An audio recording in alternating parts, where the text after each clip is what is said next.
اپنی محنت سے سوارا تم کو نور اللہ نے پھولتا پھلتا کیا کہنے ہیں سبحان اللہ چمن ہے مدرسہ مدرسہ اقبالیہ۔ میں پھر کہہ رہا ہوں کہ قیس افسر میڈیا پہ یہ پورا پروگرام کور کیا جا رہا ہے، یوٹیوب پر ڈال دیا جائے گا۔ آپ لوگ پروگرام سننے پر زیادہ توجہ دیجئے۔ آئیے پھر میں تقریر پیش کرنے کے لیے حضرت مولانا امان اللہ ندوی صاحب کی لخت جگر نور نظر عزیزہ رفعت پروین کو آواز دیتا ہوں کہ آئے اور اپنی تقریر پیش کرے۔ عزیزہ رفعت پروین اپنی تقریر پیش کرے۔ السلام علیکم ورحمۃ اللہ وبرکاتہ۔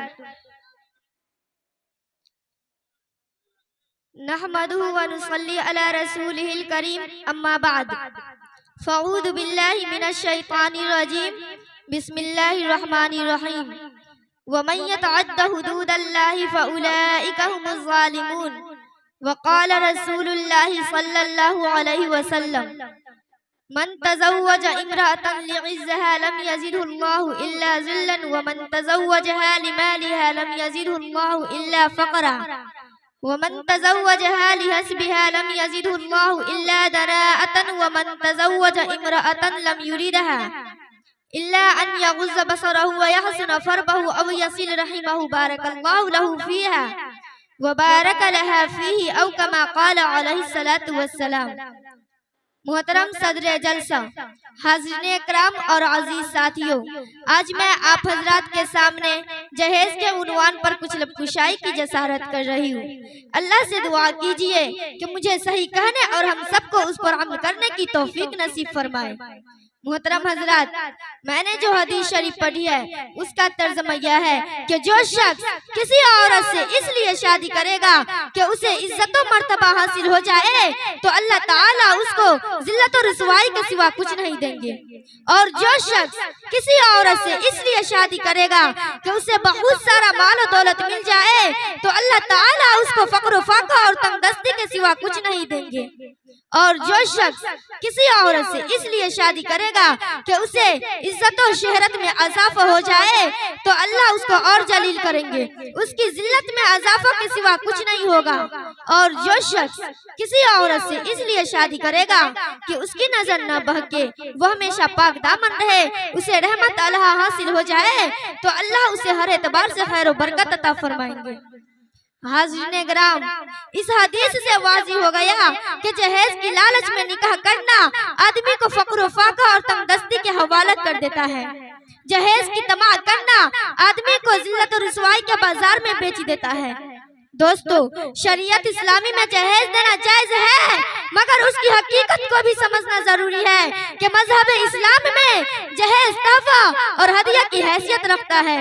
باپ اپنی بیٹی کو کچھ ضروری سامان دے دے تو اس میں کچھ حرج نہیں، مگر لینے والے کو اعتراض کرنے کا حق نہیں، مانگنے کا ادھیکار نہیں، سوال کرنا جائز نہیں، مگر آج اسی جہیز کے نام پر ہماری بہنوں پر ظلم و زیادتی کی جا رہی ہے، انہیں مارا پیٹا جا رہا ہے، گھر سے باہر نکالا جا رہا ہے، بے عزتی کے ساتھ پھانسی کے پھندوں پر لٹکایا جا رہا ہے، ان پر تیل چھڑک کر جلایا جا رہا ہے، صرف اس بنیاد پر کہ اس معصوم نے بیش بہا جہیز کے ذریعہ ان کے دل کو خوش نہیں کیا، اس معصوم نے اس جہیز کی فہرست کو مکمل نہیں کیا۔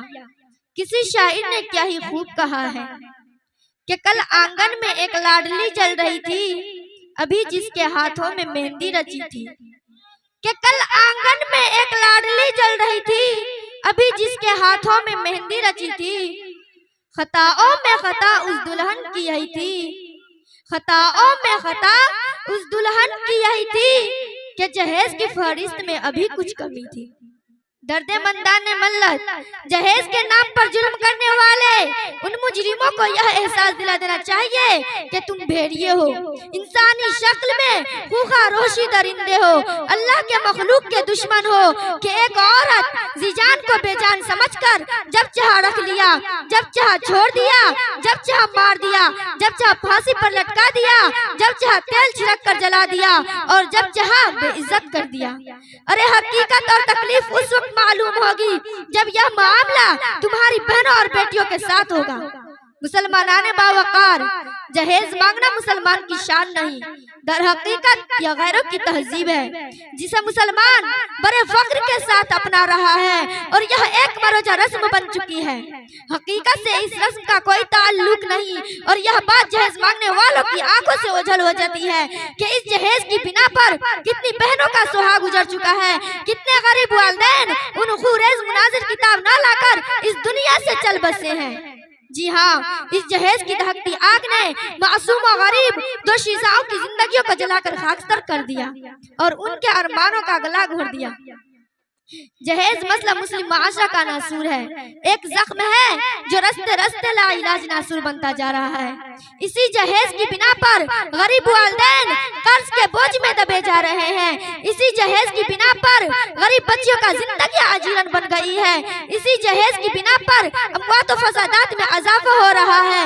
इसी जहेज की बिना पर मासूम और गरीब दोशीज़ाओं के हाथ मेहंदी रचाए जाने से महरूम है।